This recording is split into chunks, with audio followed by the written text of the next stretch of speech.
안녕하십니까. 수요 법회를 시작하겠습니다. 오늘도 교재 12연기와 위파사나 159쪽입니다. 제가 90년대 초에 미얀마에 가서 위파사나 수행을 배우기 시작했습니다. 그런데 첫 번째 안거를 보내고 제가 수행하던 마하시 센터에서 몇몇 한국 수행자들이 봉고를 빌려가지고 안거 끝난 뒤에 미얀마 전국을 여행을 했어요. 근데 끝없는 평원, 이제 북부 쪽은 이제 그 보석 광산들이 있고 가다가 보니까 석유들이 나요. 방앗개비 같은 것들이 계속 뭘 푸는 거. 그 산모작을 하는 나라예요. 우리나라에 아마 4, 5배 이상 될 거예요. 땅의 면적이. 근데 전부 평지이기 때문에 가용 면적은 훨씬 높죠. 근데 그 사회주의 국가라서 땅이 전부 국가 거예요. 그래서 땅 얻는 건 국가한테 얘기만 하면 쉬워요. 그리고 노는 땅이 많아요. 산모작을 해요. 그리고 거기 티크나무가 나고 사질토, 땅콩이 나고 아주 부유한 나라예요. 석유가 나고 그리고 루비 그런 보석이 옥 같은 게 거기 북부에서 나요. 그래서 보석 하는 사람들이 미얀마 가서 많이 가져오고 그래요. 근데 이제 그렇게 풍광이 아름답지는 않아요. 왜냐하면 평야니까. 드문드문 마을이 있고 이처럼 조금만 가면 경계가 달라지고 그러지가 않아요. 그러니까 크게 관광할 만한 데는 없어요. 근데 계속 불교 사원을 이제 다니는 거예요. 곳곳이 불교 사원이 있으니까. 근데 너무 길이 나빠서 사람들이 비행기 타고 처음에는 안 가고 구경하겠다고 차를 대절해서 갔다가 만달레에 가서 너무 길이 나쁘니까 차 보내고 비행기 타고 들어온다 그러더라고요. 근데 저는 이제 비구 계를 받고 안거를 하는 중에 끝나고 이제 갔었기 때문에 사원 곳곳에 다니면서 구경보다는 앉아서 명상하고 그랬어요. 근데 북부의 만달레이 부근에 갔는데 사가인이라는 곳이 있어요. 거기 불교 대학이며 남쪽과 달리 이제 북쪽의 불교 문화가 찬란하게 꽃을 피운 만달레이를 중심으로. 근데 거기 만달레이 성가대 교수 이제 거기서 안내를 받아가지고 하루를 사가인을 투어를 했어요. 근데 강으로부터 10몇 킬로 떨어진 곳에 이제 산이 있는데 자그마해요. 강으로부터 산에 이르기까지 전부 절이고 그 산이 모두가 절이에요. 그러니까 거기서 또 깜짝 놀란 것이 그 절들이 다 유지를 신도가 있어야 하잖아요. 온 국민이 불교도구나 하는 걸 느꼈어요. 뭔가 절이 유지되려면은 신도가 있어야 되겠죠? 다 그게 인연이라는 게 다 그렇게 한 사람이 독점 못하고 인연에 따라서 그렇게 많은 신도들이 있는 걸 봤어요. 이제 산으로 올라갔는데 거기는 조금 본격적인 절들인데 거기 동굴 사원도 있고 아주 기기묘묘한 계단을 건너서 이렇게 곳곳이 다 전부 절이에요. 세상에 어떻게 그렇게 벌집처럼 절들이 모여 있는지 불교 국가의 저력인 것 같아요. 거기 무슨 전설도 있더라고요. 강에서부터. 근데 이제 미얀마에 대해서 우리가 문호가 개방된 지 얼마 안 되고 북한하고 수교하고 있다가 아웅산 폭파 사건 때문에 북한 철수하고 한국이 국교 열고 이제 수행하러 저희가 간 거예요. 근데 그건 이제 사회주의 국가고 철저히 군인들이 지배하는 사회죠. 근데 그 이제 그렇게 미얀마 사람들이 여행을 자주 다닐 수 없는지를 몰랐어요. 그리고 제가 처음에 갔더니 외국인이 그렇게 마음대로 다닐 수 있는 곳이 아니에요. 그런 주민이 있는가 확인하러 왔더라고요. 제가 비국계를 받고 있음에도 불구하고. 그 미얀마 사람들 이렇게 자유가 없대요. 우리가 여행 간다 그러니까 거기 마시에서 제가자들이 막 같이 가고 싶어 하더라고. 근데 왜 그런지를 몰랐어요. 근데 그냥 벌집 같은 무수한 절을 승가대 이제 교수가 안내를 해서 이곳저곳, 그러니까 피곤하죠, 몸이. 그리고 제가 그 미얀마에 가서 수행만 했지 교학을 배운 적이 없거든요. 저는 교학보다 수행을 먼저 했어요. 그리고 나서 이 경전을 여러분들한테 알려주기 시작했는데, 배운 바도 없는데 수행을 하니까 내용을 알겠어요. 그러니까 그 교학이라는 게 수행을 위한 학문이잖아요. 근데 내가 아는 게 쉬운데 왜 책은 이렇게 경전 어렵게 돼 있지? 문장으로 하면 조금 어렵잖아요. 근데 단도직입적으로 보면 그냥 바로 보면 아는 것들이에요. 어쨌든지 아직 낮은 단계의 지혜에 머물러서 뭐가 뭔지 모르고 여행을 하는 중에 들어도 생경하고 통역은 다 있으니까. 근데 그 승가대 교수가 한국 사람하고 인연이 닿아가지고 저희를 극진하게 배려해 주더라고요. 다 안내를 하는데 강원 그 이제 뭐 다양한 형태의 그 절들이 있더라고요. 근데 대여섯 곳을 다녔나? 큰 스승들만. 그러니까 막 굽이 막 이 골목 저 골목으로 비탈진 곳을 참 그 색다른 경험을 했어요.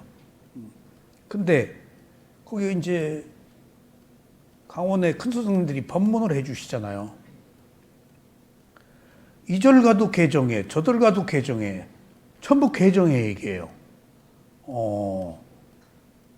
그러니까 또 딴 절 가면 또 개정해. 딴 데서 그렇게 그 법문 듣고 온지를 몰랐겠죠. 그러니까 개정해가 뭐지? 개정해가 뭐지? 궁금하더라고요. 또 여기도 개정해? 저기도 개정해. 그래서 막연하게나마 개정해가 중요한 것인가 보다 라는 생각만 했어요. 그래서 수행자들은 단도직입적으로 몸과 마음을 있는 그대로 알아차려서 통찰 지혜를 얻기 때문에 책을 못 보게 해요. 사유하지 말라고. 생각 속에 번뇌가 묻어 있잖아요. 생각 끊기예요. 근데 그걸 우리가 어떻게 알아요? 허구한 날 오른발 왼발 일어난 꺼짐 호흡하고 발만 보게 하고 먹을 때도 먹음 볼 때도 봄 전부 자기가 하고 하는 행동을 알아차려서 생각을 끊는 거예요. 사유를. 평생 우리가 생각하고 살아왔잖아요. 그 생각 속에 내 잠재의식이 있다고요. 내 축적된 성향이 있고 내 고정관념이 있다고요.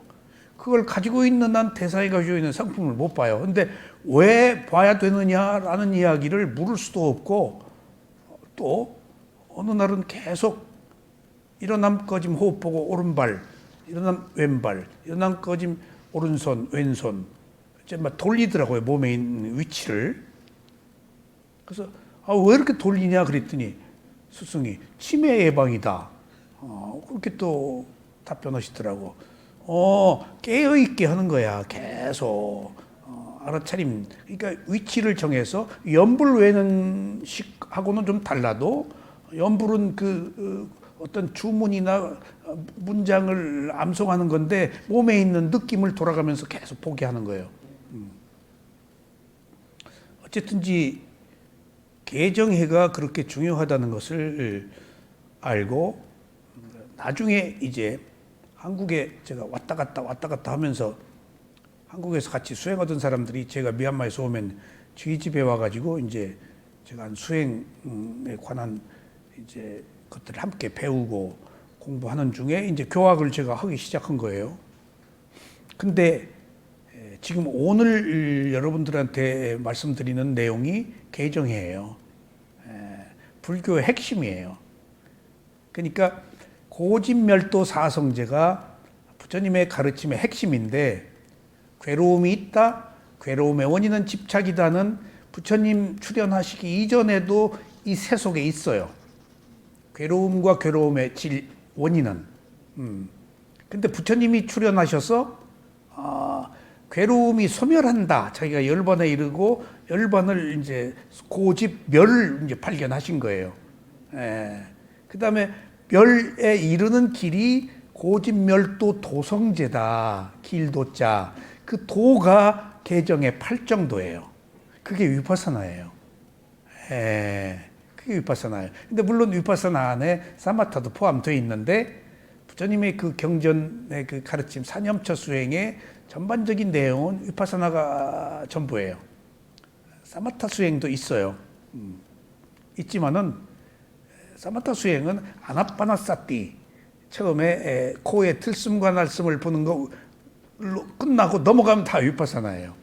근데 그 위파사나가 있는지를 몰랐죠, 우리는. 개정회라는 말은 들었어도, 근데 그 개정회가 8정도고, 중도고, 사막. 이제 세 가지 배울 그 사막, 배울 학이에요. 그 다음에 이게 중도예요. 개정회가. 그래서 이것을 중도, 개정회, 사마, 위파사나라고 그래요. 이걸 왜 하느냐, 개정회를. 개정회를 하면 존재의 특성인 무상고무화가 드러나서 집착이 끊어져 가지고 해탈에 이르는 필수적인 코스예요. 이 길이 아니면 안 돼요. 역대의 모든 붓다들이. 그래서 개정회에 대한 중요성을 나중에 이제 알았죠. 나중에 알았는데, 그 뒤에 이제 경전을 보거나 기록을 보면은 역대 25분의 모든 붓다들이 전부 다 위파사나 수행을 하기 이전에 12연기를 공부해요. 12연기의 지혜가 나요. 원인과 결과의 지혜가.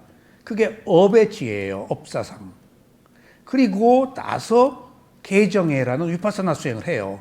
12연기의 원인과 결과로 모든 것이 원인이 있어서 생긴 결과인데, 그 원인이 내 책임이다, 나다라는 것을 자기 정체를 확립하게 해요. 그러니까 남의 탓하지 말라.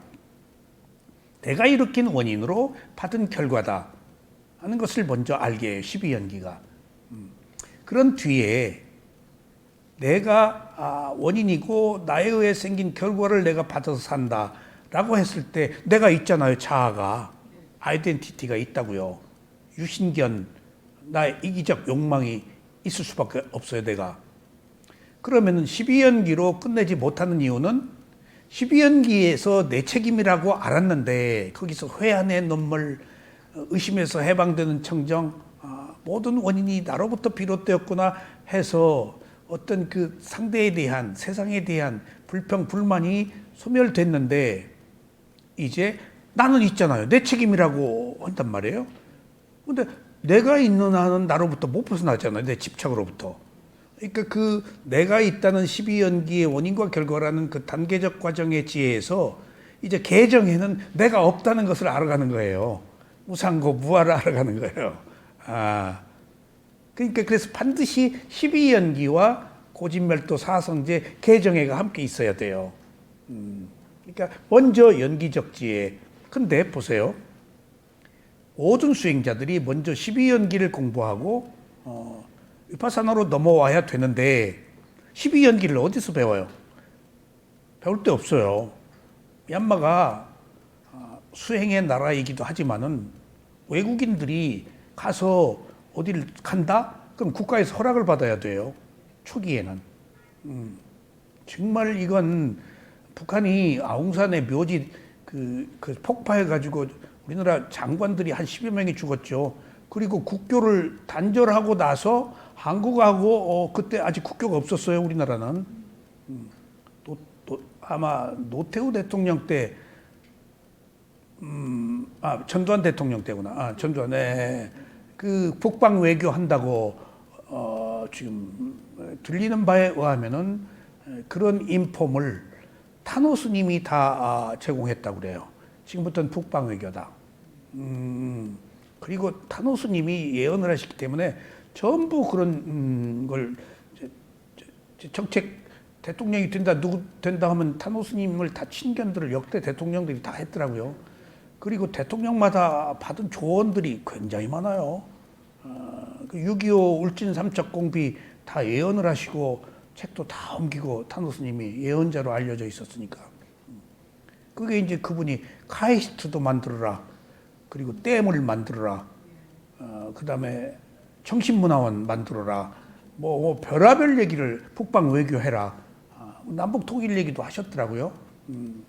동서는 이렇게 만나기가 쉬운데 동독서도 남북은 극점이 멀고 이렇게 통일이 되는데 쉽지가 않다. 뭐 그런 얘기를 불쑥불쑥 지나가는 식으로 얘기를 무슨 대중들 앞에 선 게 아니고 누구 만나서 불쑥불쑥 뭐 그런 얘기를 하셨다고 그래요. 그리고 분단도 있는데 통일은 되는데 그 북한 지도자들이 그 불장난을 할 것이다. 천안 이남은 안전하다. 뭐 그런 예언들이 있어요. 불장난이 그 미사일 같아요. 그 40몇 년, 50몇 년 그 시대에 대통령이 여자가 대통령이 되고 여자 총리가 나온다는 얘기를 다 예언했어요. 상상을 초월한 그때 그 시대에 다 여자 총리, 여자 대통령들이 나왔었잖아요. 어쨌거나 그 기록들을 이렇게 보면은 다 역대의 모든 부처가 12연기를 배우고 위파선으로 넘어왔는데 그 12연기를 미얀마에서 배울 때가 모곡센터에서만 배워요. 저 사여도가 모곡사여도세요. 저분이 2차 대전 직후에 돌아가셨는데 그 대단한 교학자세요. 뛰어난. 근데 수행까지 하신 분이에요. 쉽지가 않거든요. 근데 그 센터에 가서 배울 수가 있는데 그 센터는 그렇게 외국인들에게 개방된 것이 아니에요. 그리고 우리가 위파사나 배우러 갔지 12연기는 잘 몰랐다고요. 그러니까 이 지금 12연기는 미얀마가 아닌 나라에서 한국에서 지금 제가 처음으로 법문하고 있는 거예요. 부처님의 12연기가 대승 12연기하고 좀 다릅니다. 어쨌거나 12연기를 배울 뭐 의지도 없었고 우선 당장 수행이니까. 근데 있다는 얘기는 들었는데 제가 12연기의 원인과 결과의 지혜의 단계 과정을 거쳤거든요, 처음에. 그래서 그렇게 그게 중요한지는 몰랐어. 근데 기록에 의하면 12연기가 계속 나와요. 그런데 나중에 12연기 스승인 우소바노 사야도한테 이 10데이 코스 이 책이 저희 스승인 우소바노 사야도가 법문하신 내용을 제가 모은 거예요, 이게. 굉장히 이 책의 내용이 좋아요. 부처님의 가르침이 뛰어날 뿐더러 또 모곡사야도의 가르침을 이제 그 모곡사의 제자인 우소바노 사야도가 배워서 저희한테 해준 내용이니까 엑기스의 정수가 12연기가 너무 방대하고 복잡하고 어려워서 막연하고 이렇게 핵심적 내용을 우리가 배우기가 어려워요. 부처님밖에 모르는 그 지혜이기 때문에 이게 그래서 어쨌거나 이 12연기를 배우는데 10일 동안에 아침에는 이제 위파사나 저녁에는 연기 이렇게 나누어서 10일 동안 하셨어요. 그래서 아침하고 저녁하고 이제 매일 10일 동안 이렇게 나누어가면서 해서 제가 처음에 이 책을 그 교재로 만들었을 때는 위파사나 연기 책이 그렇게 순서대로 나갔었어요. 근데 제가 이제 오랫동안 이게 지금 십몇 년 됐어요. 오랫동안 하다가 보니까 위파사나 12연기, 위파사나 12연기 하니까 이게 그 일관성이 없어서 12연기는 앞에다 다 모른 거예요, 이 책을. 몇 판 했어요, 지금 이거. 그리고 지금부터 개정회부터 위파사나예요. 개정회부터. 근데 이 개정회 위파사나를 시작하면서 처음에 바로 개정회를 팔 정도를 지금 우리가 배우는 거예요. 제가 그 사가인이라는 곳에서 하루 종일 훌륭한 스승들을 찾아다니니까 대여섯 군데인데 일관되게 모두 똑같이 개정회 얘기를 하셨다고 했잖아요. 그게 위파사나 얘기예요. 도성제예요. 고진멸도 사성제. 그러니까 깨달음으로 가는 바른 길을 개정해라고 그래요. 팔정도, 그걸 또 중도라고 그래요. 개입하지 않고 있는 그대로 본다. 그래서 오늘 지금 우리가 공부하고 있는 것이 개정해라는 사실, 그게 팔정도 위파사나라는 사실. 그래서 지금 오늘부터 위파사나 수행을 시작하는데 개정해를 정식으로 제가 법문을 처음 들었어요. 개정해에 관해서. 뭐 책이야 이런 얘기들이 있지만은 책하고 법문 듣는 것도 좀 다르니까 조금 더 그 리얼하게 접근을 했어요. 질문도 할 수 있으니까. 그래서 오늘부터는 고진멸도 사성제의 도성제인 팔정도의 개정해를 우리가 공부를 시작합니다. 그러니까 12연기는 이제 끝났어요. 원인과 결과는. 이제 오늘부터는 이제 다음 단계로 12연기의 원인과 결과가 끝나면은 다음 단계로 위파사나로 넘어와야 돼요. 근데 12연기의 원인과 결과로 끝나면 의심에서 해방되는 청정이 생겨요. 의심이 해결돼요. 원인과 결과로 보면 의심이 없어져 버려요. 원인이 있어서 생긴 것이다. 왜 그랬을까? 거기에는 신의 뜻도 있겠지. 뭐 조상의 뜻도 있겠지. 뭐 그런 것들을 모두 다 싸잡아서 그냥 원인이라고 하자고요. 근데 그 원인이 수행을 하면서 보니까 나의 원인이었다는 거예요. 그러니까 뭘 의심해요? 누구를 탓하고, 뭐 조상을 탓하고, 나를 탓하고. 보니까 부모와 내가 또 내가 이 나라에 어느 지역에 어떻게 태어나서 어떻게 사는 것이 전부 내 탓이에요. 내 탓이어야 의심에서 해방되어요. 그러면 보세요. 우리가 이 세상이 불공평하잖아요. 불특정 다수. 그러니까 이 진리는 보편적이거든요. 특별한 게 아니에요. 신통이다 특별하다 그러면 그 진리 아닙니다. 진리는 매우 보편적이고 일반적이고 한 것들이어야 돼. 모든 사람에게 적용되는 거. 특수한 것을 예로 그러면 그것은 어떤 특별한 것에 관한 것은 뭐 진리라고 할 수가 없어요. 사물의 이치가 아니에요. 그것은 예외적인 것들은 있을 수 있죠. 근데 지금 그렇게 보편적 가치를 이렇게 그 위파사나 수행을 통해서 이제 배우게 되는데 중요한 사실은 여기서 불교에서 말하는 지금 위파사나 수행의 시작이 청정이다고요. 지금 청정. 이 청정부터 우리가 알아야 돼요. 청정이 한문 그대로 맑고 깨끗하다. 위스티라고 그래요. 위스티. 깨끗하다. 맑다.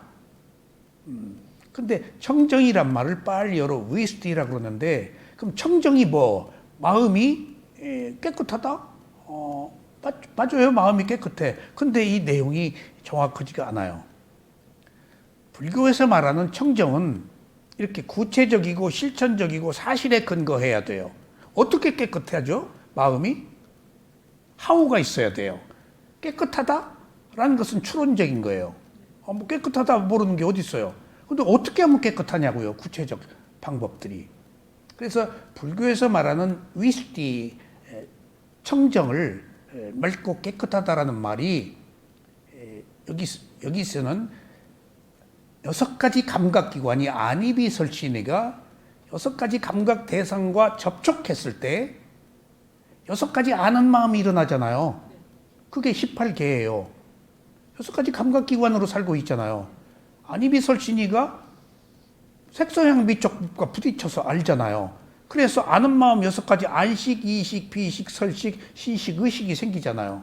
그러니까 우리가 살고 있는 것은 2가지 접촉을 통해 눈이 대상과 대상과 또 아는 마음이 접촉해서 하나의 세계가 형성되는 그걸 로카 세계라고 그래요.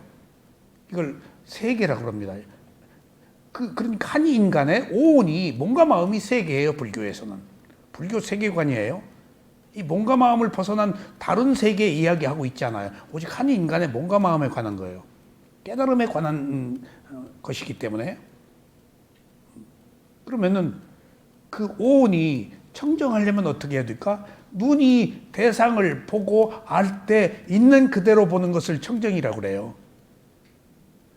6가지 감각기관이 6가지 감각 대상에 부딪힐 때 좋다 싫다 여자다 남자다 무슨 어디 고향이 어디다 무슨 사상을 가지고 있다 그런 그 편견 선입관 없이 그냥 놓고 보는 거예요. 개입하지 않고 하나의 땀마로 법으로 현상으로 사유하지 않고 생각 끊고 그래야 존재의 특성이 생겨요. 그래야 청정해져요.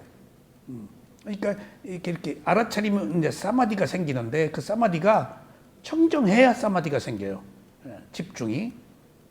그래서 우리가 먼저 칠청정이라고 말했을 때는 단계적으로 7가지의 청정들의 일련의 과정을 거쳐야 최종적 지혜에 이른다 해서 그 청정을 7가지로 부처님이 나누셨어요. 그러니까 의식이 고양되는 단계적 과정이에요. 그래서 지금 고진멸도 사성제, 도성제 8정도를 말할 때 2가지로 나누어요. 7청정과 16단계의 지혜. 청정과 지혜가 함께 가요. 나중에 제가 자세하게 설명드릴게요. 여기 제가 자세하게 기록해놨어요. 이 책에. 불교에서 말하는 부처님의 가르침에 관한 깨달음 모두 여기다 다 제가 풀어 설명해놨어요. 12연기 부분은 제가 공부하지 않은 거고 문장을 손을 대면은 왜곡될 위험이 있어서 거의 스승의 가르침을 그대로 다 했어요. 근데 이제 여기 개정의 위파사나부터는 제가 이미 공부를 했던 것이고 그래서 여기에는 제가 그 스승의 말에 그 주해도 많이 달고 내용을 많이 보충을 했어요. 이 법문이 완성도가 떨어지거든요.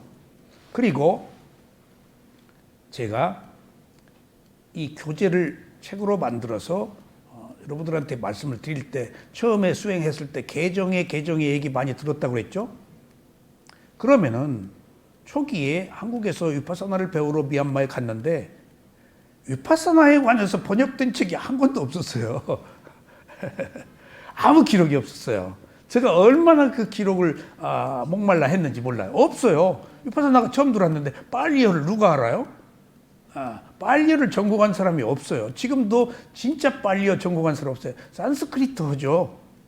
빨리어를 가르친 사람도 없고 산스크리트어 버머 하다가 이제 그 산스크리트는 귀족 언어니까 거기서 빨리어가 방언이거든요. 서민들이 쓰는 언어니까 그러니까 그 버머 산스크리트어 에서 한역 한문 경전이 생겼거든요. 그러니까 산스크리트 공부하다가 이제 빨리어를 조금씩 하는 거예요, 이제. 그래서 처음에 누가 빨리어를 했겠어요? 빨리어 가르치는 데도 없었고. 그러니까 여기 책 번역한 분들이 정식으로 빨리어를 배운 분들은 아닙니다. 뒤에 이제 좀 공부들을 했겠죠. 근데 지금 우리가 여기서 스리랑카 스님이나 미얀마 스님을 모시고 배울 수 있는 것은 일종의 축복입니다. 그분들은 산스크리트보다 빨리어를 전공으로 한 사람이에요. 어려서부터 암송으로. 그러니까 우리 글이 한문이 많잖아요. 근데 미얀마나 스리랑카는 우리 문자에 한문이 있듯이 그 사람들 언어 속에는 다 빨리어예요. 2500년 전에 부처님 말씀으로 시작된 그 나라 문화였으니까. 그래서 꿰고 있어요. 그냥 그 뜻이. 그 뜻이 꿰고 있다고요. 이게 정확한 해석. 그리고 빨리어가 단어 하나가요. 5개, 7, 8개, 10여 개 이상 이 문장에는 이 빨리어를 쓰고 이 문장에 같은 빨리어도 해석을 달리해요. 그러니까 우리는 영어 단어 해석이 많잖아요. 그러니까 우리는 정확히 해석 못하는 거예요. 정확히. 그래서 지금 우리가 이제 위파사나를 본격적으로 배우는데 아무런 자료도 없었는데 지금 이런 책이 나와서 비로소 부처님의 그 사성제, 그 도성제, 위파사나에 대한 책들이 이제 비로소 거예 스님이 영어를 하셔서 조금 번역을 했어요. 그 법구경 그 뒤에 이제 번역하시고, 그래서 굉장히 목말라 있었다는 것. 그리고 더 중요한 사실은 부처님의 말씀인 빨리어 경전이 세계 각 유럽 뭐 일본 남전대장경이 번역돼 있었죠. 그 다 저희 독일어, 불어 뭐 다 번역되는 이렇 근데 한국은 없었다는 사실. 누가 이제 그 역경사업이 몇백 명이 모여서 해야 돼요. 한두 분들이 이제 뭐 이제 했죠. 한두 분들이 그것만 해도 대단한 거예요. 부처님의 말씀이 있는지 몰랐죠. 근데 이제 한역 아한부 경전을 이제 그 초기 경전하고 조금 내용이 달라요.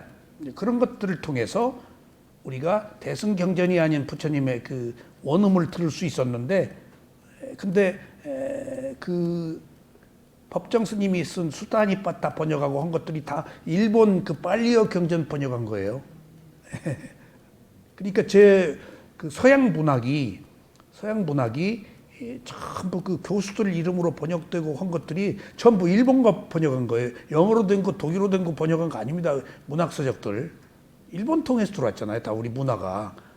일본 책 번역한 것들이에요. 전부.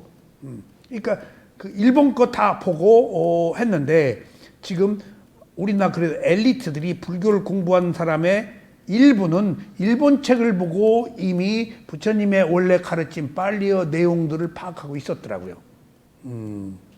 예.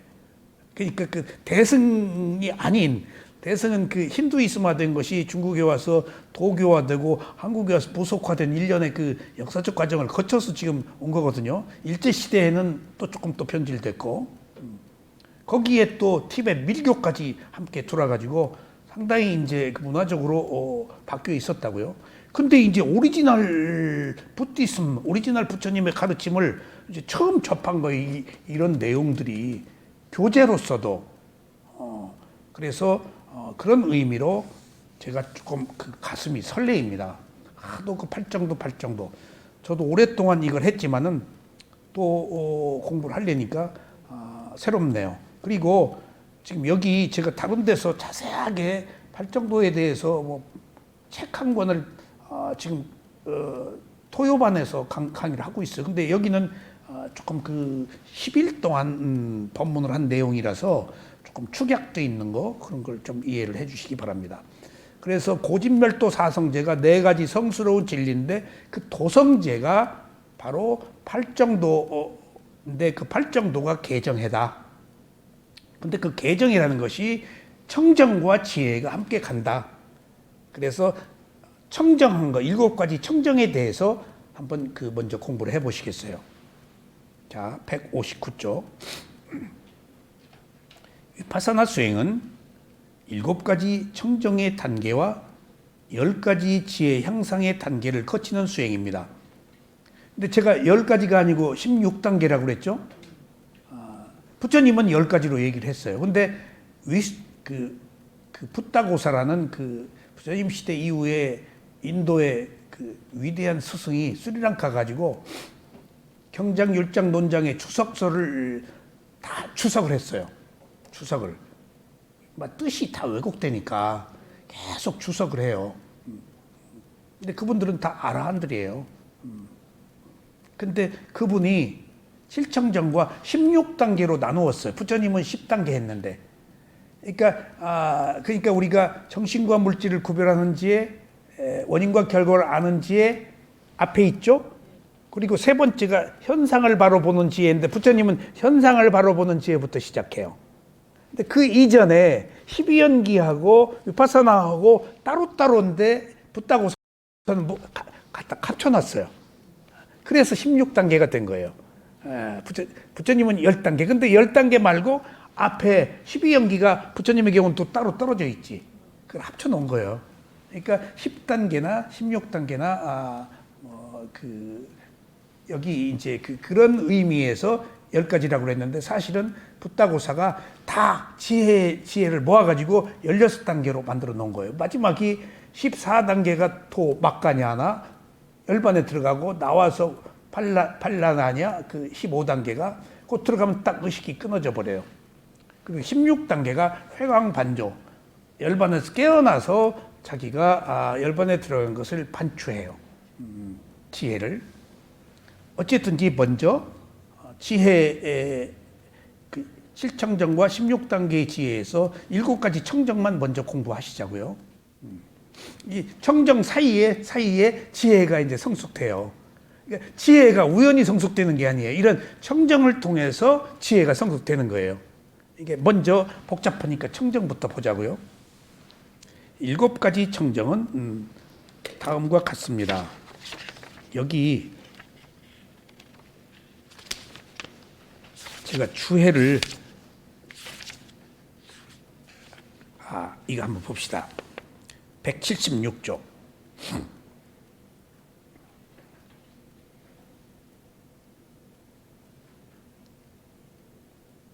제가 주해를 붙였어요. 176쪽 아래 청정을 176쪽 아래 청정을 팔리어로 위스티라고 하는데 청정이라는 뜻과 함께 신성, 화려함, 탁월하다는 의미가 있습니다. 깨끗하다. 그것이 탁월하다. 그러나 위파사나 수행에서 말하는 청정의 의미는 육문에서 그 육경과 접촉하여 육식을 할 때 대상을 있는 그대로 받아들여서 알아차리는 것을 말합니다. 여기서 제가 육경이라고 그랬죠. 근데 제가 그 대승 아직 이 당시에는 초기니까 여기서 그 빨리어에서는 육경이라고 안 하고 육문, 육입이라고 그래요. 12연계에서도 육입이라고 그랬잖아요. 6가지 감각기관이 6가지 감각 대상인데 여기서는 육경이라고 하는데 육문이라고 그래요. 그러니까 감각기관과 감각 대상의 접촉, 육입, 육문이라고 그래요. 그러니까 6가지 감각기관이 감각 대상과 부딪혔을 때 6가지 아는 마음이 일어날 때 있는 그대로 보는 것. 그게 청정이다. 옳다 그러다 좋다 싫다 하지 말고 그냥 봐라. 청정한 알아차림을 여실직견이라고 하고 이제 여기 나옵니다. 여실직견. 발리어로는 야타무탐이라고 합니다. 있는 그대로 본다는 얘기예요. 여실직견. 이게 유명한 얘기예요. 있는 그대로 본다. 야타무탐.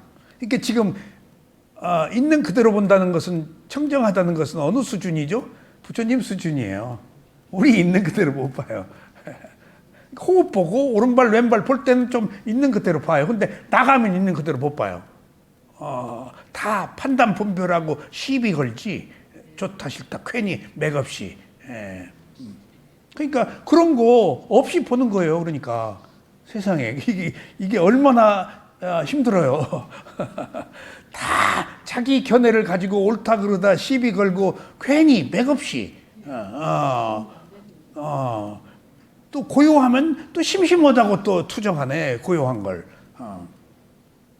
청정이란 단어의 뜻은 더럽거나 속되지 않고 맑고 깨끗한 것을 말하나 불교에서는 대상을 있는 그대로 알아차려서 야타부탐, 여실직견 알아차려서 죄가 없이 깨끗하고 개행이 조촐한 것을 말합니다. 이게 굉장히 죄가 없이 지금 이게 죄가 없이가 무슨 말이죠?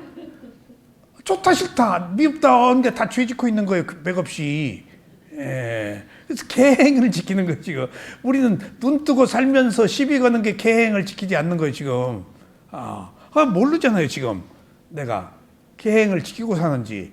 그러고 계행을 지키지 않고 좋다 싫다 하면서 마음이 고요하기를 청정하기를 내가 과보가 없기를 바라.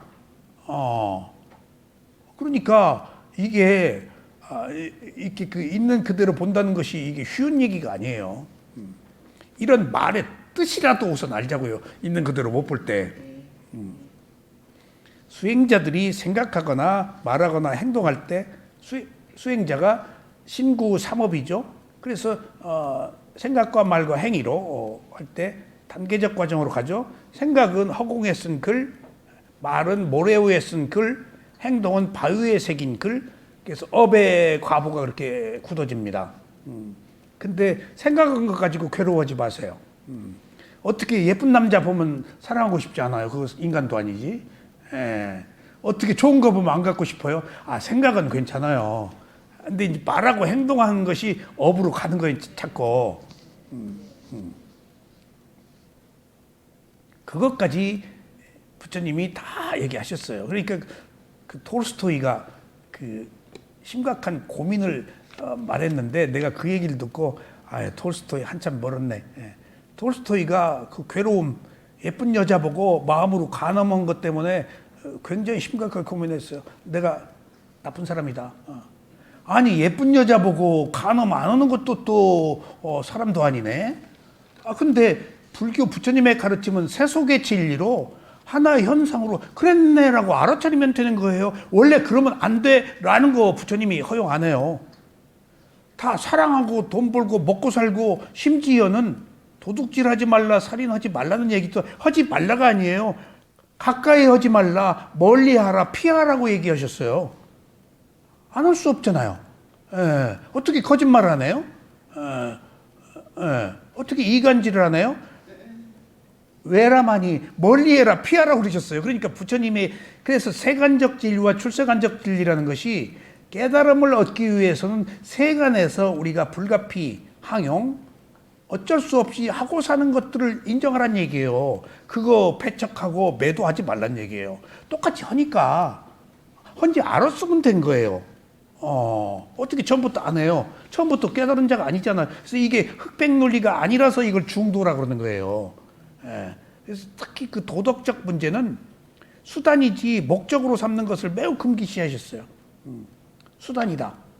계율이 목적이면은 계율을 지키기 위해서 산다 그러면 아주 공격적이고 배척하고 편협해져요, 사람이. 근데 내가 청정해지기 위한 수단으로서 계율이 필요한 것이지 그것이 목표가 되면 위험해요. 지혜가 나질 않아요. 지혜가 나질 않아요. 그래서 그래서 세간적 진리와 출세간의 진리를 나누었다는 것이 그런 것들을 다 수용하고 있는 거예요. 그래서 중도라는 겁니다. 그래서 중도라는 거예요.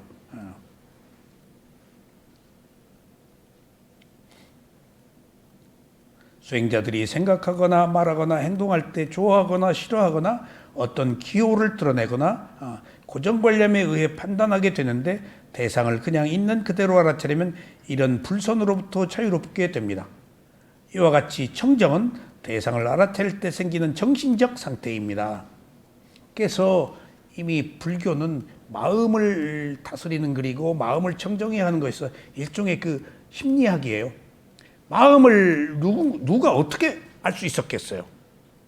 그 마음을 모르기 때문에 내 마음이다라고 아는 거예요. 근데 부처님이 지혜로 보니까 마음이 매 순간 다르게 진동하면서 다른 마음이더라는 거예요. 같은 마음이 아니더라는 거예요. 이걸 누가 알 수 있었겠어요? 이 세상에 비물질인 마음을. 그 지혜로밖에 모르는 거죠. 그래서 정신적인 겁니다, 이게. 그래서 여기 불교에서 물질 별로 다루지 않아요. 정신이 머무는 하나에 소속된 어느 물질로 보지 중요한 것은 마음을 어떻게 하느냐 하는 문제에 이렇게 초점이 맞춰져 있어요. 청정한 알아차림은 청정한 도에 이르게 합니다. 청정한 알아차림이 있음으로 해서 개정의 삼학이 이루어집니다. 개정해인데 삼학이라는 것은 세 가지 배운다. 그래서 삼학이란 말이 개정해인데 배울 학이에요. 이걸 해야 된다. 청정한 알아차림을 하는 이익은 다음과 같습니다. 첫째로 마음을 알아차릴 수 있도록 하는 데 있습니다. 마음은 비물질에서 알 수가 없고 신비스럽기까지 합니다. 이러한 마음이 무엇인가를 알게 합니다. 그러니까 보세요. 마음이 무엇인지를 모르니까 우리가 마음이 항상하다, 영원하다. 그러니까 이 마음이 뭐 어떤 그 창조주에 의해서 만들어진 것, 피조물, 그러니까 여기서 이 마음을 모르니까 내가 있다라고 생각할 뿐더러 내가 있으니까 누군가가 만들었다고 생각해서 신도 만들어진 거예요. 마음을 이해하면은 마음이 매 순간 조건에 의해서 일어나고 사라지기 때문에 누가 개입할 수가 없어요, 내 마음을. 마음을 모르니까 누군가에 의해서 조정되고 지배받고 사는 것이지 그 마음 자체는 업의 과보로 일어나고 끊어지면서 끊임없이 원인과 결과로 진행되기 때문에 누가 개입을 할 수가 없어요. 내 마음 개입 못합니다. 누가 시키는 대로 하고 사는 줄 아세요? 애들이, 부모가, 남편이 지 마음대로 살아요. 하라 그러면 역으로 나가요. 누구도 개입 못해요, 마음을. 예. 예? 그러니까 유발과 자발이 있는데 사회적이니까 유발되죠. 근데 결국은 결정하는 건 자발이라고요. 유발이 아무리 돼도 내가 안 받아들이면 돼요. 근데 유발되었다고 해서 그대로 가는 줄 아세요? 결국은 자발이에요. 지 성질대로 사는 거예요. 그러니까 필요한 부분은 받아들이겠지. 조금 받아들이다가 또 툭 타버려요. 그 몇 시간 몇 조금 안 가요. 결국 자기 견해로 돌아와 버리지. 자발과 유발이 함께 있어요. 근데 결국은 자발이다는 거예요. 자기가 결정한다는 거예요. 이게 업사상으로 누가 개입할 수가 없어요. 누가 유발에 의해서 영향을 받는다? 이게 자발, 유발이 계속 나오는데 부잣집 귀족의 가문의 젊은 남자가 비천한 신분의 여자를 만나서 비천해진다 하는 것들은 유발이에요. 그런 게 나와요, 굉장히. 근데 부잣집 가문의 남자가 비천한 집의 여자를 만났더라도, 아내를 만났더라도 영향을 받지 않고 자기 저걸 하고 있으면 자발이다, 그렇게 봐요. 유발, 자발 여러 가지 사례들이 나와요. 그래서 청정한 알아차림이 있으면은 마음을 알고 있어서 마음이 비밀칠해서 신비롭게 안 반다. 여기서 신비라는 게 여러분들, 자 얼굴 보세요. 물 내리지 말고 눈썹 생겼지, 소리 들으라고 이렇게 귓바퀴 생겼지, 하나하나 다 뜯어보면은 야 신비롭다 하면 신이 나와버려요. 신비로우면 신이 생겨버려요. 풀 수가 없으니까. 불교 부처님은 모든 신비를 다 원인과 결과로 낱낱이 밝혀요. 조건이다, 그게. 그러니까 살기 위해서 진화하고 있는 거예요. 오랜 세월 동안에. 그걸 조건, 원인과 결과라고 그래요. 그 조건이죠. 그러니까 뭔가 더 좋은 방향으로 끊임없이 진화하고 있잖아요. 조건에 의해서. 그런 생명이 어떤 조건 속에서 진화하면서 알 수 없는 수많은 세월 동안에 또 앞으로도 진화해 가고, 사라진 동물들, 식물들이 얼마나 많아요, 또. 인간들에 의해서. 그러니까, 신비스럽게 하다? 이러한 마음이 무엇인지를 알게, 여기서 신비가 깨져야 한 인간의 리얼리티가 나옵니다. 둘째로, 마음을 조절하게 합니다. 평소에 부주의론의 경솔한 행동을 하게 될 때, 마음을 제어할 수 있는 힘이 생깁니다. 깨끗하니까. 번뇌로 얼룩져 있으니 하니까, 청정하니까 옳고 그름을 아는 거예요, 이제.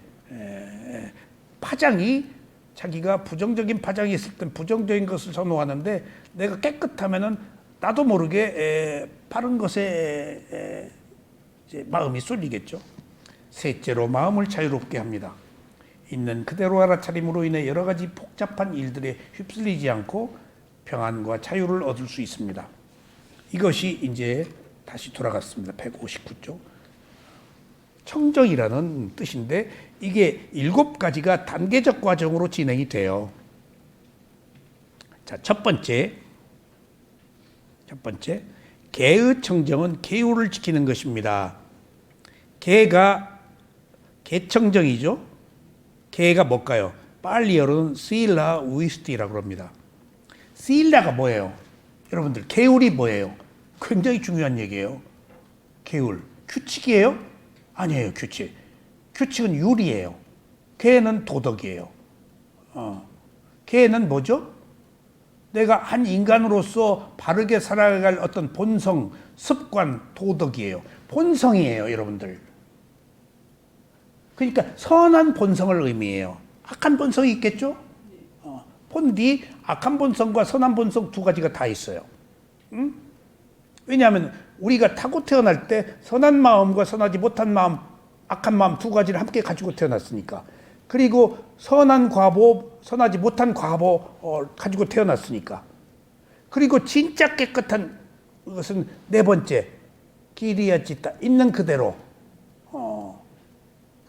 있는 그대로의 마음, 단지 착용만 하는 마음.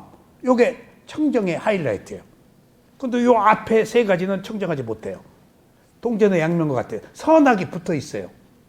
네 번째는 부처님의 마음인데 아라한의 마음이고 우리도 가지고 태어났어요. 그 마음은 선악이 떨어져 버렸어요. 그냥 단지 퍼펙트하게 선해. 한 인간의 본성이 최고로 간 거예요. 개가 있는 마음이에요. 그게 붓다의 마음. 그냥 기본적으로 선한 마음이에요. 그냥 모든 선악이 안 붙어 있어요. 우리들에게는 어떨까요? 선하죠? 악이 있어요. 악하죠? 선이 있어요. 동전의 양면처럼.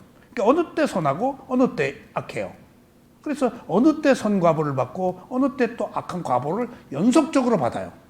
선한 행위, 악한 행위. 잘했다가도 또 삐지잖아요.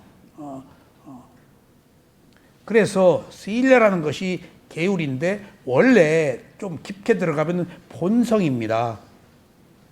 그리고 습관입니다. 이 습관이 뭘까요? 습관이 업의 과보예요. 습관이 생각이에요. 업의 과보예요. 그러니까 업의 과보 그러는데 이미 내가 오랫동안 해온 것이 습관이 되지, 그게 축적된 성향이에요. 못 바꿔요. 여러분들 절대 못 바꿔요. 다음 생에도 상당한 에너지가 그대로 가요. 바꿀 수 없는 것을 바꾸려 하지 마세요. 못 바꿔요.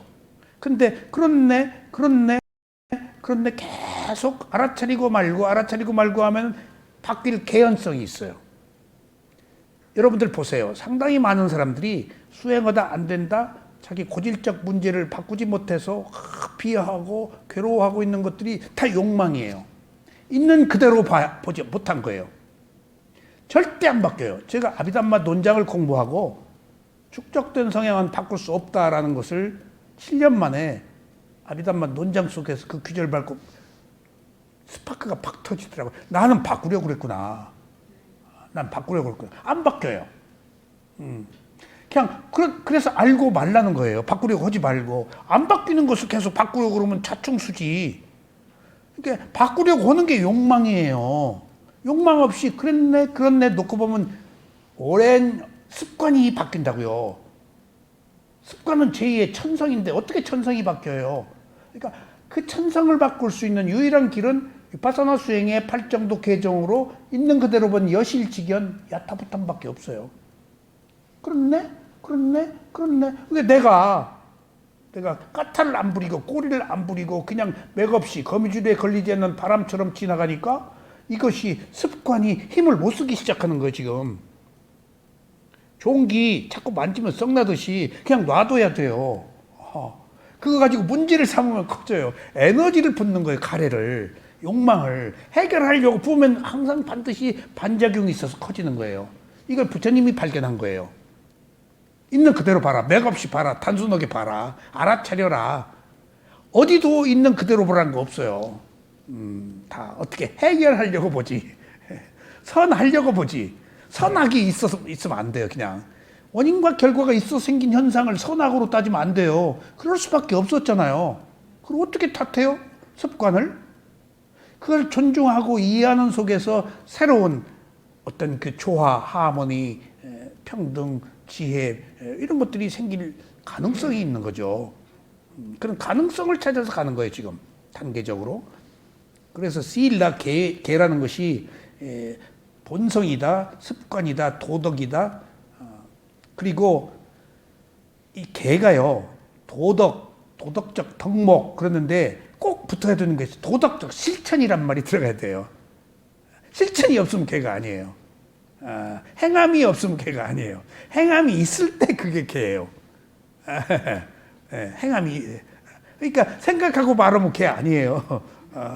말하고 말하면 계 아니에요. 행동해야 돼요. 그래서 우리가 계 할 때 계는 딱딱하게 생각하죠. 예? 율법 계가 기분 좋은 거 아닙니다, 여러분들. 근데 잘 보세요. 가장 소프트한 게 계예요. 고정관념 바꾸세요. 도덕이에요. 도덕의 바탕 위에 있을 때 내가 가장 편안해요. 공덕이 많고. 아, 그러니까 도덕이라는 것을 모르기 때문에 그래요. 그러니까 예를 들어 봅시다. 예를 들어 봅시다. 우리 백 선생이 아름다운 부인을 모시고 살아. 근데 옛날에 힘 있는 사람이 부인 다 뺏어갔어. 지주들이 소장님들 막 그 건드리고 지금 북한이 그렇다고 그래. 많은 사람들이 중국 가가지고 다 인신매매로 중국 사람들하고 살다 여기다 뭐 그 얘기를 비밀로도 안 해. 다 밝혀. 처참하니까. 이렇게 먹는 거 앞에 한 몸 정조 이것은 있으나마 나온 거야. 죽어가고 있는데, 그러니까 반드시 이런 실천이 따라야 돼요. 근데 개가 있으니까 도덕적 덕목으로 지금 내가 생명을 누릴 수 있고 칼로 누가 안 찌르고 내가 아름다운 부인 안 뺏기고 사는 거예요, 지금. 내가 솜 쉬고 사는 것도 압제하에서 솜도 못 쉬고 살잖아. 개울이 있기 때문이에요. 매우 보편적인 사회 가치 통념의 도덕은.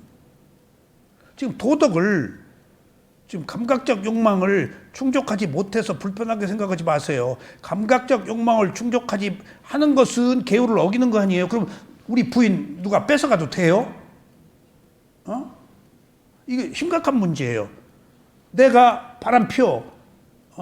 그러면은 우리 부인이 바람 피는 거 좋아요? 이거 심각한 문제예요. 근데 나는 감각적 욕망으로 나쁜 짓을 하고 내가 아닌 다른 사람은 허용하면 안 되네. 도덕의 기초 위에 있을 때 신뢰가 쌓이고 믿음이 생기고 평등이 오고 행복이 있다고요. 도덕이. 도덕의 바탕 위에 없으면 안 돼요. 여러분들 보세요. 도덕을 바탕으로 해가지고 온 선업과 악업의 과보가 있을 때 뭔 일하다가 다 코 깨지고 막 조금만 열어보면 비행들이 나오잖아요. 무슨 장관이다 뭐다 온갖 비행. 그 똥친 막대기가 되잖아요. 그래서 막 뭐 임명됐다가 되지도 못하고 떨어지고 온갖 비행이 막 나오고 다 과보 받는 거예요. 여러분들. 자기 그 재미 볼 때는 언제고? 그러니까 도덕이라는 것이 우리 의식을 맑고 깨끗하게 하는데 가장 도덕 안에 있을 때 내가 계율에 관해서 10가지가 있는데요. 10가지가 있는데 장사가 잘 된다. 돈을 번다. 남들이 신뢰한다. 왕 앞에서 떳떳하다. 쫙 있어요. 죽을 때 헛소리를 안 한다. 그게 딱 도덕적 특목. 그 미래가 불안하지가 않아요. 도덕을 지키면. 지금 내가 잘못 지켜가지고 과보로 불안하니까 지금 이후에 미래가 불안한 거예요. 현재가 불안하지 않으면 미래가 불안하지 않아요. 지금 내가 미래가 불안하다면 현재가 불안한 거예요.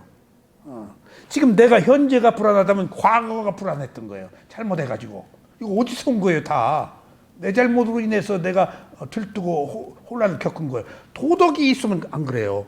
그러니까 우리가 허장성대 그 어떤 외형, 부귀영화 그런 그 유명한 것에 매몰되어 있으면은 도덕적 가치 기반이 무너지거든요.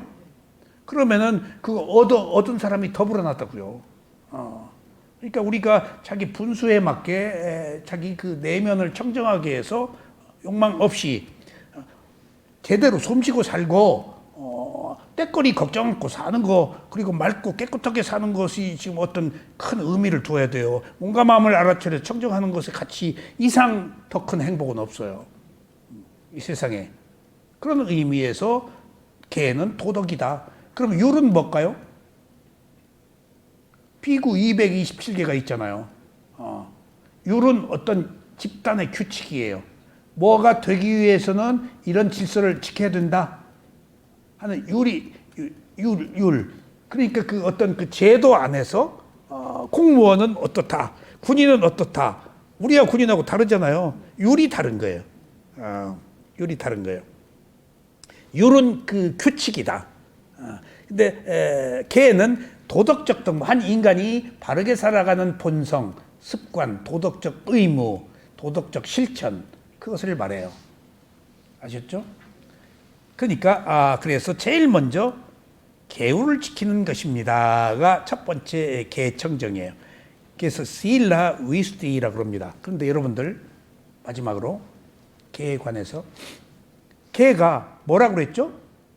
도덕적 실천이라고 그랬죠? 그런데 도덕적 실천이 감각적 욕망을 가지고 사는 사람들에게 조금 불편해요? 아름다운 거예요? 좀 불편한 건 사실이에요. 그러니까 싫어해 사람들이. 개요를. 율까지 붙으면 더 싫어. 경찰서 앞에 가면 기분이 나빠. 좀 검사 보면 형사 보면 좀 이상하고. 그리고 그 사람들은 그 뭔가 집행관이기 때문에 더 보통의 사람들보다 더 우위의 입장에서 심성이 더 나빠질 가능성도 있어요. 지배자로서. 그러니까 그런 직책을 갖는 것도 매우 어느 의미로는 위험한 겁니다. 힘을 가졌다는 것은 매우 그 삶의 질이 안 좋아요. 어쩔 수 없어요. 그 힘이라는 게. 근데 그런 사람이 필요는 하지만은 또 그것들이 가지고 있는 그 어떤 그 독단적 그 마음 때문에 그거 마땅히 우리가 그렇게 그 밝힐 필요 없어요. 그러니까 누구는 어떤 직업을 가진 사람 누구 얘기 안 하겠습니다. 아버지하고 밥 먹어도 돈 안 낸다고 그러대. 어디만 뭐 좀 권력 가진 사람들이겠지. 뭐 막 쓰면은 막 뭐 터지는 사람들도 부모하고 먹어도 바꿔봤는데. 자, 지키기 어려운 계율이 교학에서는 팔정도에서는 계율이라고 분명히 도덕적 실천, 본성, 습관이라고 말했는데 수행에서는 달라요. 도덕이라고 안 해요. 실천이라고 안 해요. 수행에서는 달라요. 제가 이걸 나중에 어느 법사한테 들었어요. 계율이 뭐냐? 본성, 습관, 도덕적 의무, 도덕적 실천, 개인데, 도덕인데, 수행자들은 개라고 안 하고 알아차림이라고 그래요. 점프해버리는 거예요.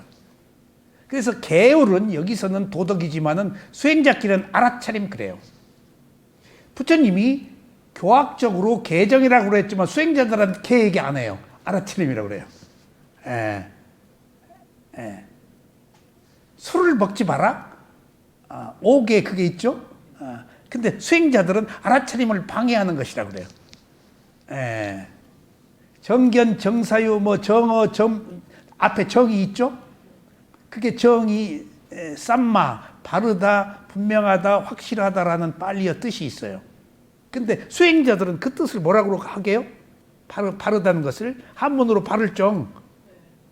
수행자는 알아차림이 있느니라 그래요. 모든 것을 알아차림이라 그래요. 시작이. 그게 알아차림 자체가 청정한 마음, 깨끗한 마음에 속해요. 알아차림이. 그러니까 개를 수반하고 있어요. 그러니까 알아차린 순간에는 우리가 딴 생각이 안 들어와요. 그래서 84,000 법문을 줄이면은 37조도품이라고 그러고, 왜 84,000 법문이 생겼죠? 예? 도우님. 사람이 많으니까 사람에 따라서 다양하게 법문을 펴는 거예요. 낱낱이. 그것을 줄이면은 37조도품이에요. 37조도품을 줄이면은 8정도예요. 8정도를 줄이면은 사막 개정이에요. 사막을 줄이면 뭐예요? 중도예요. 그 다음에 또 알아차림이에요. 알아차리는 순간 옳다 그러다 안 오고 중도예요. 있는 그대로 봐요. 그러니까 불교라는 것이 수행이잖아요. 교학이 아니고 깨달음이고. 그래서 84,000 법문을 줄이면은 한마디로 뭐라고? 알아차림이다 그래요. 그럼 보세요. 위스티마카 청정도론에 방대한 양의 주석서인데, 제가 청정도론 빨리야 번역한 것을 교정을 봐달라고 원고 뭉치를 찬뜩 주고 이제 그것을 몇 달 동안 밤낮 없이 이제 얼마나 제가 울었어요. 부처님 시대의 그 수행에 대한. 근데 경장률장 논장을 주석한 위스티막과 청정도론이 주석서, 테라와다 상자불교의 주석서는 청정도론이에요. 거기에 근거해서 다 평가해요. 거기에 근거해서 다 정의를 내려요. 주석에 근거해서 해석을 해요. 그러니까 자의적인 해석을 금하니까. 2500년 전에 그 부처님 말씀이니까. 근데 전부 사마타야. 뒤에 위파사나가 조금밖에 없어. 제가 얼마나 실망했는데. 그래서 미얀마에 한국에 와서 보다가 미얀마에 또 가가지고 왜 청정도론 내가 지금 원고 정리하다가 왔는데 아무리 찾아봐요 위파사나라고도 안 썼어. 사티파타나 수타야. 단어도.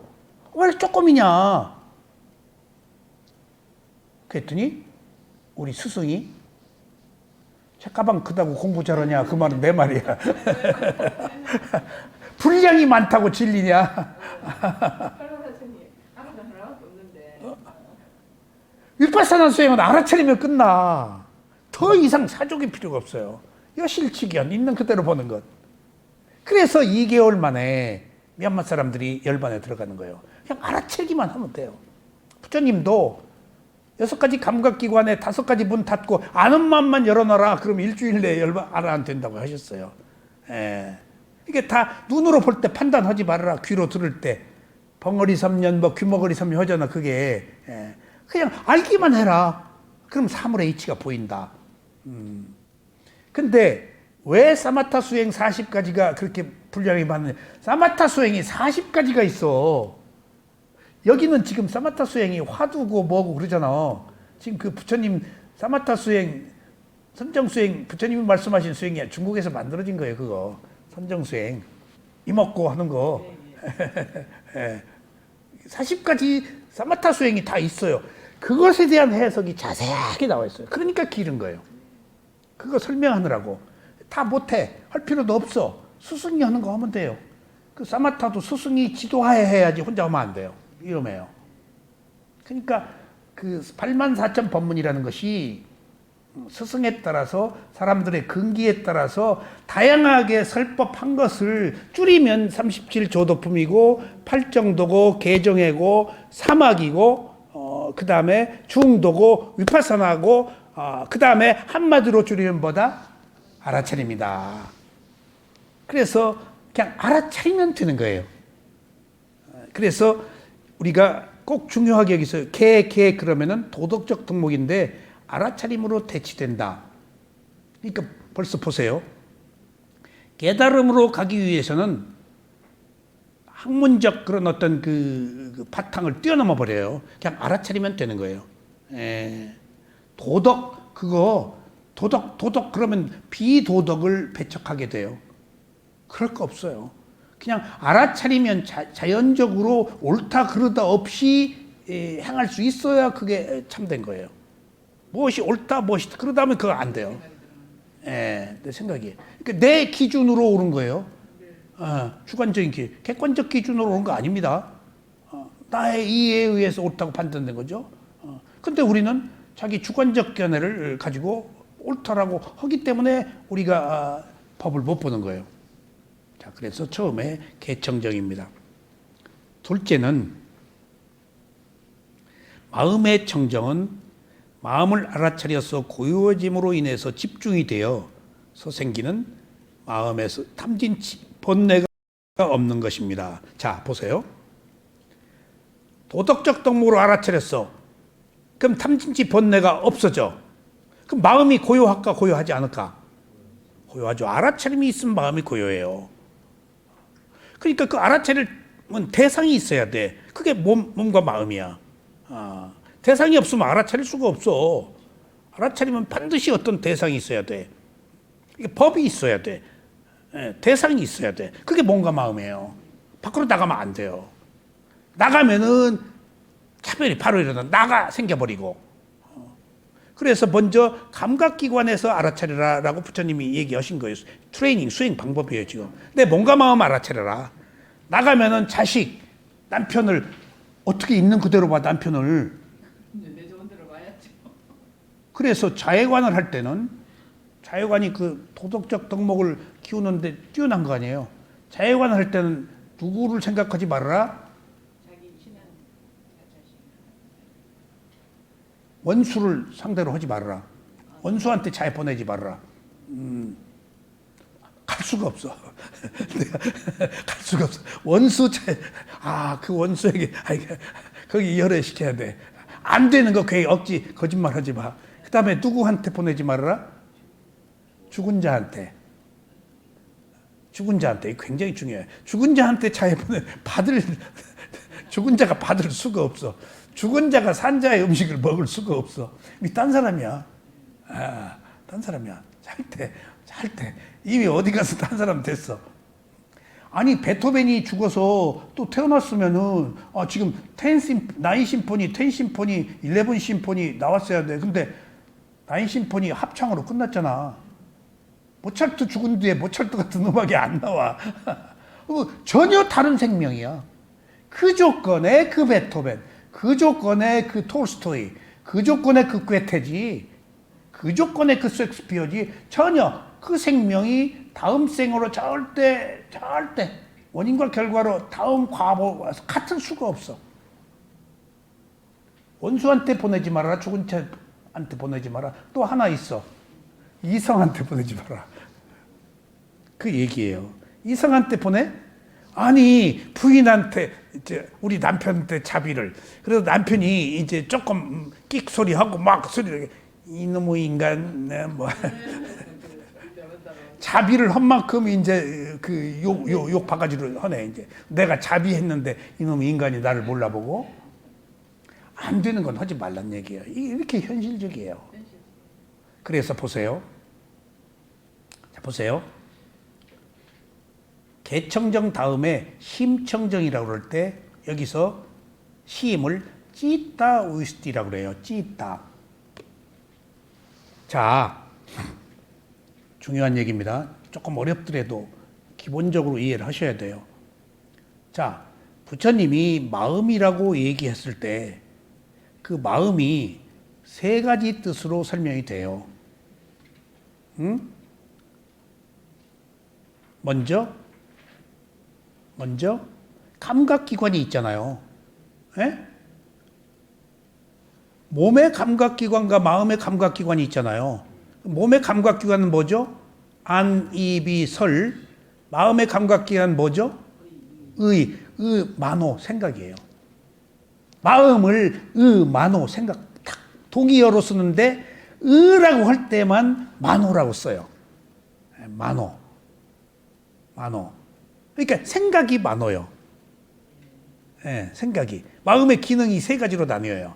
만호라고 할 때는 감각기관으로서 무슨 생각하는 것을 만호라고 그래요. 두 번째, 마음이 그림을 그려요, 안 그려요? 마음이 여러 가지 형상을, 모양을 만들어내요, 안 만들어내요? 그것을 회화, 그림, 여러 가지 잡색이라고 해서 그것을 빨리어로 찌따라고 그래요.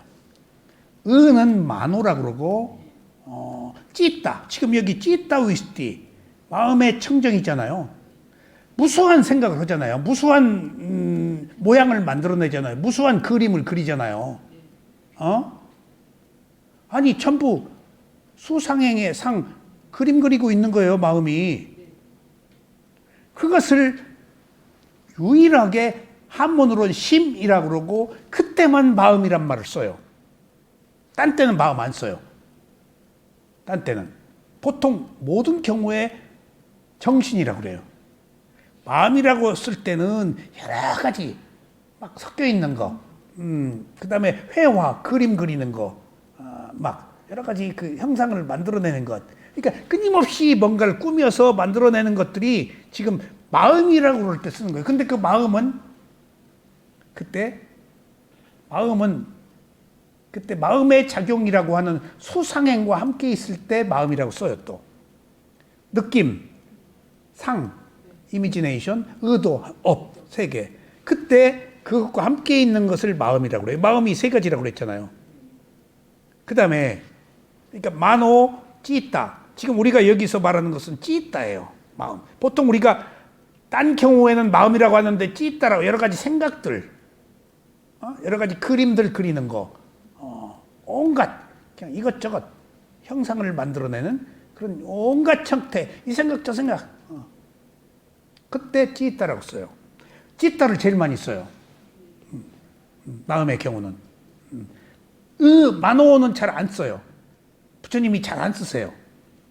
왜냐하면 오용락이라고 그럴 때 5가지 감각기관 하죠? 마음의 감각기관은 빼요, 부처님이. 왜? 대상을 아는 기능인데 아는 기능도 뭔가 있잖아. 근데 어려워서 안 해요. 근데 비구들에게는 6가지 감각기관, 마음을, 만호를 얘기를 하세요. 오용락이라고 말할 때 일반 대중한테. 그러니까 그 마음 얘기 들어가 버리면 사람들이 헷갈려 버리니까 마음 얘기 빼세요. 마음 얘기. 그러니까 경전이 누가 물었느냐, 누구한테 답변했느냐에 따라서 내용이 달라요. 똑같지 않습니다.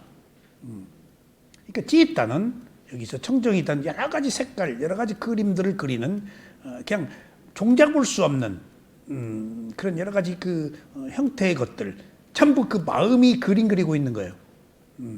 그때 찌있다라고 그래요. 나머지 마지막으로 윈냐나라고 그래요.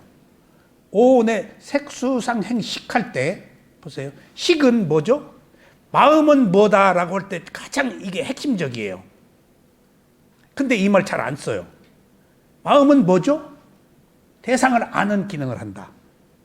그때는 오온의 색수사행식의 식일 때 그 식은 윈냐나라고 그래서 마음이라고 그래요. 그러니까 윈냐냐 아는 마음, 찌따 그림, 만호 세 개를 쓰임에 따라서 마음이 똑같은 마음인데 이때는 만호, 이때는 윈냐나, 이때는 찌따 그렇게 써요. 그래서 쓰임에 따라서 마음을 정신을 3가지로 나누는데 이것을 잘못 해석한 사람들이 이후에 구사론야에서 육식, 칠식, 몇식으로 다른 마음이 있는 줄 알아요. 그게 해석이 잘못돼가지고 충분히 이해가. 같은 마음인데 육식, 칠식, 몇식 하니까 또 딴 마음인 줄 알아. 같은 마음인데 쓰임에 따라서 달라요. 제가 구사론 한 사람들하고 수행을 하면서 자꾸 무슨 딴 마음이 있는 줄 알아. 더 향상된 마음이 있는 줄 알아. 아니야. 향상된 마음. 지혜만이 향상된 것이지 기능이 다른 마음이야. 그래서 그 숫자가 다르다고 그래서 다른 마음이라고 그래서 그 차이가 있으면 안 돼. 아셨죠? 기능에 따라서. 그래서 보세요. 이 도덕적 덕목으로 알아채림을 지키면은 먼저 있는 그대로 봐가지고 그러면 그 뒤에 마음이 청정해진다. 그래서 여러 가지 그림 그리지 않는다. 단순하게 본다. 사유하지 않는다. 그래서 그때만 심이라고 그래. 심. 마음심. 그리고 아는 마음 할 땐 식이라고 그러고 의식, 컨시어스도 있잖아요. 그러면 의식 있죠? 의식. 아는 마음이에요. 그때. 인식, 지각은 뭘까요? 인식하다는. 오온의 식은 컨시어스도 의식이에요. 아는 마음이에요. 근데 인식하다 할 땐 지각하다, 인식하다 할 땐 뭘까? 수상이야, 상. 인식은 뭐야? 상으로 꾸며서 무엇이라고 결정하고 본다 그 말이에요. 그러니까 있는 그대로 보면 상이 떨어지지. 근데 인식한다라는 것들은 뭐라고 그대로 저장되어 있는 정보에 의해서 안다. 꼬리표 붙인다 그런 말이에요. 인식은. 의식은 없이 그냥 받아들여서 안다. 마음이 그렇게 달라요. 그래서 이 마음이 청정해지면은 집중이 된다. 그래서 심청정은 집중을 의미합니다. 그러면 집중이 여기서 조금 깊게 좀 들어갑시다. 어차피 이거 다시 이제 이렇게 배울 기회가 없으니까. 마음이 깨끗해진다. 그럼 그걸 심일경성이라고 그래요.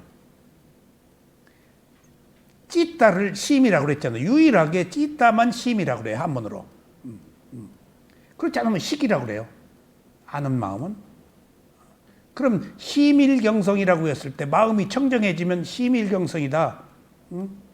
그게 사마타에서 위따까 위자라에서 일으킨 생각, 그것을 뭐라 그러는가 하면은 심일경성을 집중이 된 상태에 마음이 한 곳에 머문다라는 뜻이 있어요.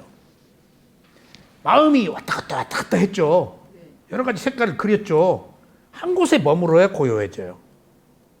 호흡을 왜 봐요? 한 곳에 머물게, 호흡에 머물게 하기 위해서. 그렇지 않으면 온갖 세상 과거, 미래, 이게 러시아로 갔다, 우크라이나로 갔다, 일본으로 갔다, 중국으로 갔다, 이웃집 똥개한테 갔다, 왔다 갔다. 한 곳에 머물게 해야 고요해진단 말이에요. 거기서 해가 나와요. 그러니까 수행이 마음을 한 곳에 머물게 하는데 또 이 집중이 사마타 수행의 선정의 집중은 대상과 하나가 되어가지고 칵 붙여버려. 그래서 근접 집중력은 근본 집중이라는 집중이 있고 마음이 그 다음에 위파사나에서 툭 던져놓고 하나가 되지 않고 있는 그대로 봐. 거기서 지혜가 나. 그래서 그렇게 이 마음의 청정의 집중은 세 가지가 있는데 근접 집중과 근본 집중은 선정 수행에서 하는 것이고 위파사나 수행의 찰나 집중은 찰나가 뭐지? 순간 무상이야. 찰나가 카니카 사마디 무상이야. 똑같이 않아. 혼란해. 왔다 갔다. 불안해. 두려워. 막 그냥 잠시도 고요함이 없어. 혼란 속에서 무질서 속에서 질서를 찾는 게 지혜예요. 거기서 스파크 팍 터지는 것이 무상이라는 지혜가 나와요. 혼란 속에서 통증, 졸음, 망상 잘 안 되는 것 속에서 잘 되면 사마타 선정으로 빠져버려요. 그러니까 여러분들이 수행을 하다가 깊게 고요히 잘 들어가서 싹 찰 때 그거 선정 수행이에요. 위파사나는 혼란하고 내 마음대로 안 되고 막 뒤죽박죽하고 아이고 똑같지 않네? 변하네? 이거 봐라. 잠시도 가만히 안 있네? 그게 카니카 사마디 찰나산매예요. 그 찰나산매가 주로 어디에서 생기냐? 경행할 때 많이 생겨요. 계속 움직이잖아. 그래서 경행이 그렇게 좋은 거예요. 경행하면서 깨달아. 앉으면 졸잖아. 좌선하면 선정이야. 앉으면 대상과 하나가 돼가지고 퐁당. 근데 움직이잖아. 이게 움직이는 것이 전부 찰나 아니야. 똑같지 않잖아. 거기서 무상이 딱 나와요.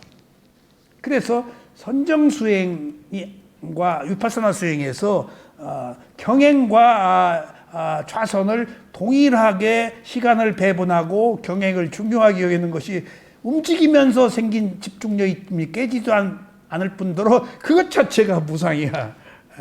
다 들어서 놓고 계속 얼마나 바빠.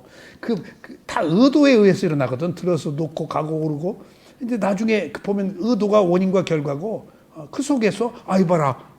모든 게 원인과 결과네. 그리고 순간순간 다 마음이 일어나서 결정되네. 거기서 무상이라는 존재의 특성, 질서가 발견돼요. 그러니까 다 이유가 있어요.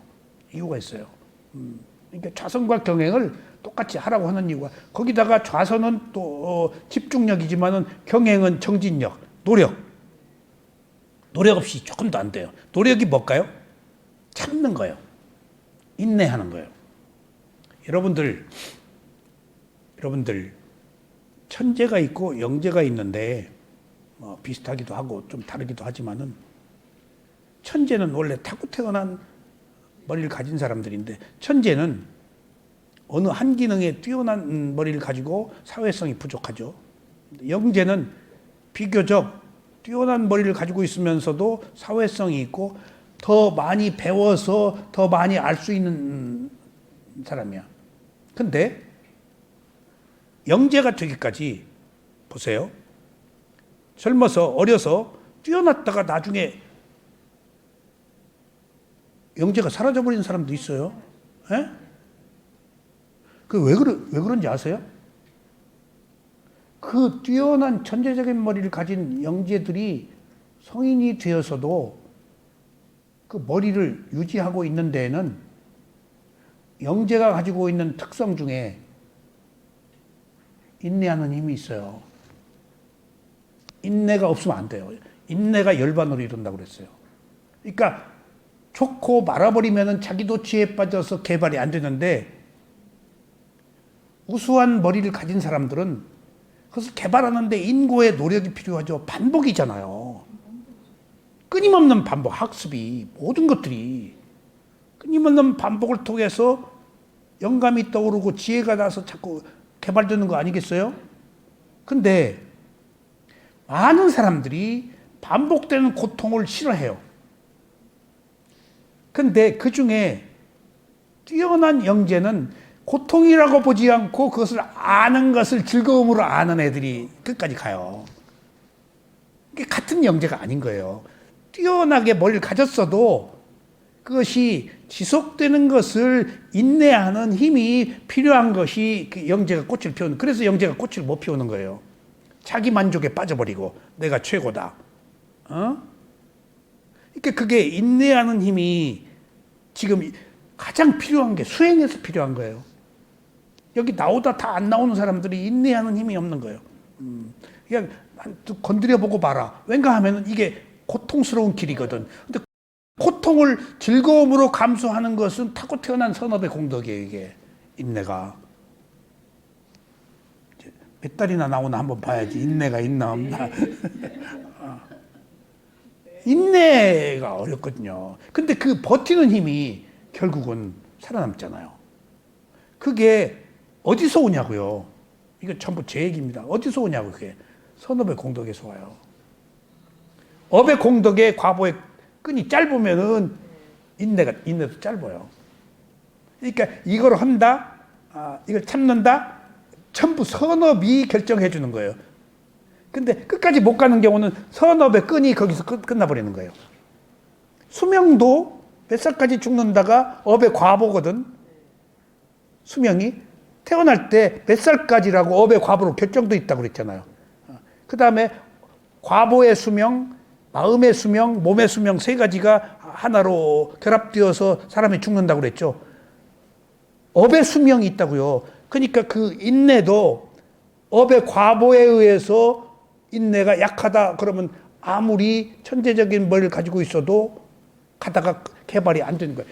자기가 싫어해버리는 거예요. 근데 그 끝까지 좋은 빛을 본 사람들은 자기가 좋아하잖아요. 그게 인내예요. 선업의 과보예요. 어린애들한테 특히. 그러니까 좋아서 하잖아요. 근데 나중에 업의 과보, 선업의 과보가 끝나면 그게 싫어지고 재미없어져요. 그러면 거기서 끝나요. 딱. 개발이 안 돼요. 이게 수행이 바완한데 마음을 개발한다거든요. 메디테이션이 마음을 개발하는 거예요. 여기 지금 찌있다. 마음을 개발하는 거예요. 아셨죠?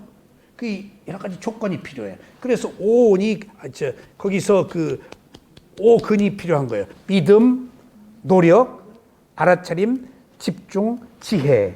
5가지가 조화를 이루어야 돼요. 이게 선업의 공덕이에요. 저절로 안 돼요. 앞에서 믿음이 이끌어주지 않으면 안 돼요. 근데 지혜가 나가지고 앞에서 믿음과 지혜가 균형을 이루니까 가는 거예요, 이게. 믿음만 가지고 있으면 위험해요. 맹신이에요. 더 위험해요.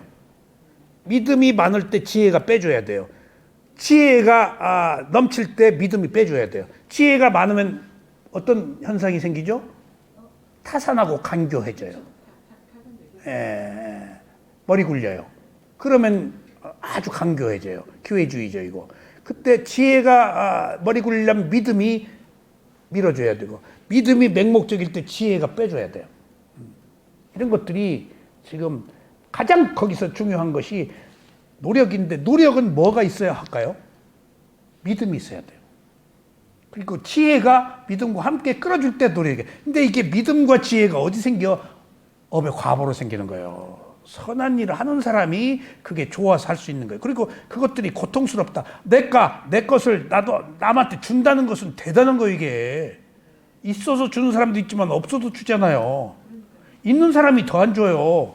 키우기 위해서. 함에도 줄 수 있다는 것은 그만한 믿음과 지혜가 있기 때문이잖아요. 그게 어디서 나오냐고요, 그게, 그 마음이.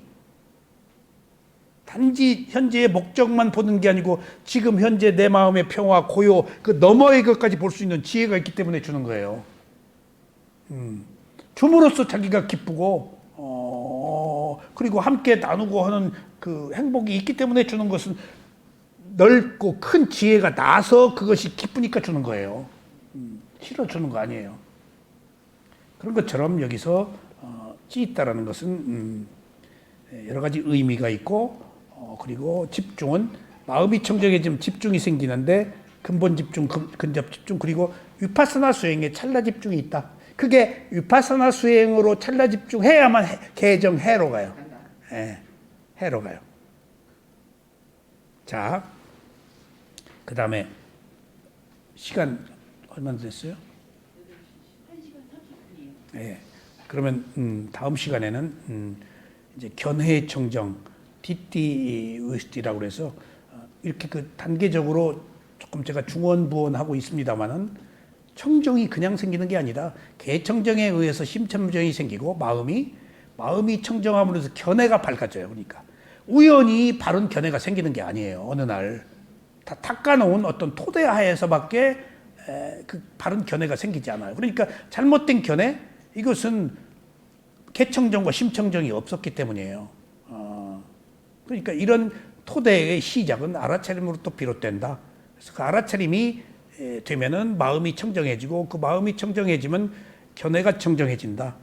그래서 견해가 무엇인지 띠띠의식이고 그 다음에 이제 도의청정. 여기서 의심에서 해방되는 청정인 12연기의 원인과 결과가 여기서 나와요. 여기서 이게 7가지 청정을 다음 시간에 말씀드리겠습니다. 감사합니다.